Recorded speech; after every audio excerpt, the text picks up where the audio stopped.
En este video hablaremos de Charles Edward Jenneret Gris, más conocido como Le Corbusier. Fue arquitecto y diseñador, pionero de la arquitectura moderna y creador del racionalismo arquitectónico. Le Corbusier nació en la Chaux-de-Fonds un 6 de octubre de 1887. A los 29 años se trasladó a París, donde adoptó su seudónimo, el apellido de su abuelo materno. Su padre se dedicaba a lacar cajas de relojes y su madre fue pianista. En 1900, Le Corbusier comenzó su aprendizaje como grabador en la Escuela de Arte de la Chaux-de-Fonds. Uno de sus profesores le orientó primero hacia la pintura y más tarde hacia la arquitectura. En 1905 diseñó su primer edificio, una casa unifamiliar para un miembro de la Escuela de Arte, la Villa Valle. Para darnos una idea de la genialidad de Le Corbusier, debemos decir que tenía solamente 17 años cuando la construyó. Ya en París, trabajó durante 15 meses en el estudio de Auguste Perret, arquitecto pionero en la técnica de construcción mediante hormigón armado. A continuación, viajó a Alemania para estudiar las tendencias arquitectónicas de ese país. Ahí conoció a Mies van der Rohe y Walter Gropius. Visitó también Berlín, donde se familiarizó con la obra Frank Lloyd Wright. Asimismo, creó una revista desde la cual criticaba a la Escuela de Bellas Artes y sus propuestas tan obsoletas desde su visión adelantada a la época. Su gran apuesta fue hacer casas funcionales. Él las comparaba con las máquinas y sostenía que la casa tenía que funcionar igual que una máquina lo hacía para la función para la cual había sido creada. Le Corbusier se hizo famoso por el llamado estilo arquitectónico internacional, que aplicó junto con Mies van der Rohe, Walter Gropius y Theo van der Burg. La corriente que fundó e impulsó fue el llamado racionalismo arquitectónico.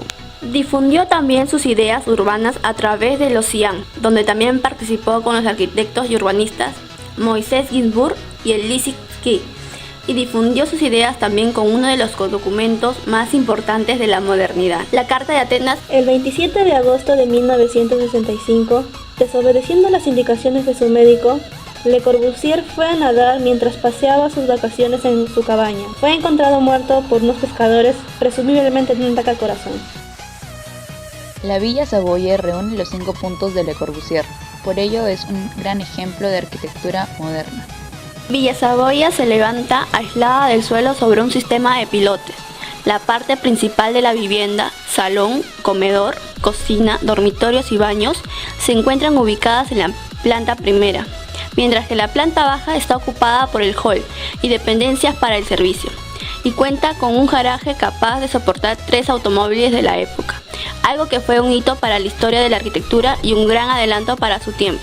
Luego podemos observar la planta libre, conseguida mediante la separación entre columnas de carga y paredes subdivisorias del espacio. La fachada libre, al perder el muro su función sustentante, no hay fachada principal y carece de elementos decorativos.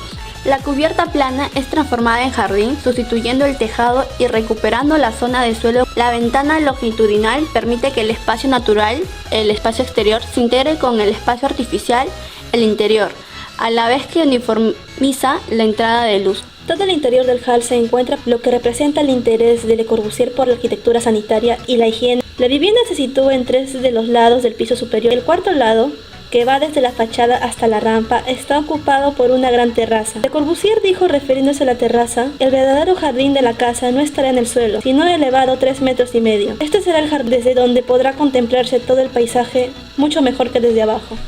La sala de estar puede considerarse la parte cubierta de un amplio espacio de recepción, del que las 2/3 partes consisten en un patio abierto al paisaje mediante una ventana rasgada y continua entre el interior y el exterior, de tal manera que el cristal no parece ser más que un leve diafragma. La sala continúa afuera, al aire libre, bordeada por una gran pantalla, que de algún modo evoca ciertos cuadros puristas. En su estructura podemos observar que los pilotes son columnas de hormigón armado, que forman parte del armazón estructural. Está concebida con un continuum funcional a lo largo de los diferentes niveles, distribuidos por una rampa de suave pendiente, que une conceptualmente entre sí las funciones que se desarrollan en el interior de la casa. Esta rampa se inicia en el plano inferior, el de los pilotes, y termina precisamente sobre la terraza jardín. Los materiales que se usan en la Villa Savoye son materiales prusiacos. Este tipo de materiales fue utilizado durante esta época en la construcción de las casas de clase baja de París. A pesar de que la casa se diseñó pensando que la habitarían personas acomodadas, se usó yeso en las paredes, hierro en los pasamanos y acero en los marcos de ventanas. La Villa Savoye transformó la carrera de Le Corbusier en uno de los principales precedentes arquitectónicos más importantes de la historia. Le Corbusier es famoso por proclamar "la casa es una máquina de vivir". Esta afirmación no se traduce simplemente a un diseño de una cadena de montaje a escala humana, más bien el diseño comienza a adquirir cualidades innovadoras y avances basados en otros campos de la industria. En 1963, la Villa Savoye fue declarada Patrimonio Arquitectónico por parte del gobierno francés y se procedió posteriormente a restaurarla. Le Corbusier muere antes de que se inicie la rehabilitación diseñada por él después de 1960. Actualmente es una casa museo, dedicada a la vida y obra de Le Corbusier y mantenida por la sociedad pública Monuments of France. Les presentaremos algunas obras de Le Corbusier. Villa de Garches, 1927. Sigue la estética racionalista de la proporción aplicando sus trazados reguladores. Las formas están al servicio del establecimiento de volúmenes armoniosos y quedan desprovistas de todo lo decorativo. Desde la terraza jardín, siguiendo la rampa, se accede a la cubierta, donde está el solarium. La unidad de habitación en Marsella, 1947. Fue un encargo del gobierno para dar vivienda a las familias obreras al finalizar la Segunda Guerra Mundial. Es el mejor ejemplo de sus teorías sobre la humanización de la arquitectura. Levanta un bloque urbano que se basta a sí mismo como ciudad, proporcionando todas las necesidades elementales a sus usuarios. Se eleva sobre pilares y las plantas libres permiten distribuciones internas variadas. Iglesia de peregrinación de Notre Dame.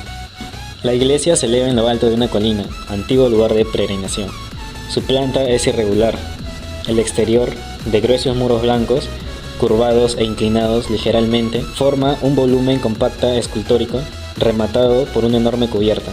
No existe una fachada principal, ya que se junta la visión de frente y de perfil. El estilo de Le Corbusier era funcionalismo racional, llegar a la forma final del diseño a partir de un estudio sobre la finalidad y utilidad que éste cumpliría. La forma ajustada a uso que se dará. El ornamento era desechado, era considerado bello si cumplía con su finalidad.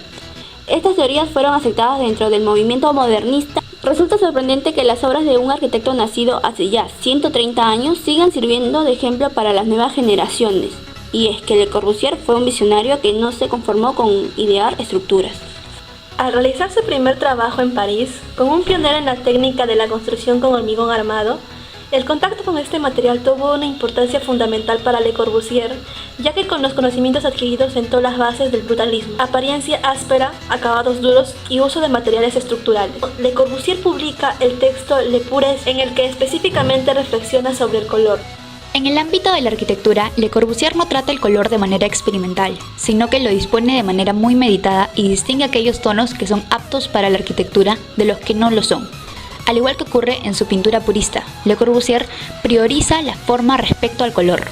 Existen 17 proyectos diseñados por Le Corbusier y repartidos en 7 países del mundo. Fueron incorporados por la UNESCO a la lista de Patrimonio de la Humanidad. Esta designación ayudará a la protección y conservación de las obras para las futuras generaciones. Entre ellos tenemos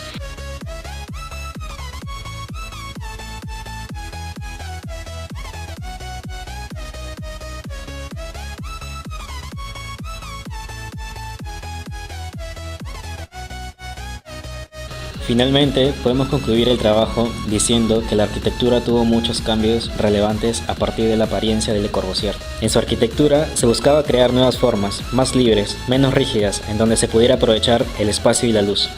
Otro aspecto que rompió con la arquitectura de esa época es que Le Corbusier consideraba que además de estética debía ser funcional e inspirada en el usuario. Sus nuevas teorías de construcción rompieron con la arquitectura del siglo XIX y principios del siglo XX.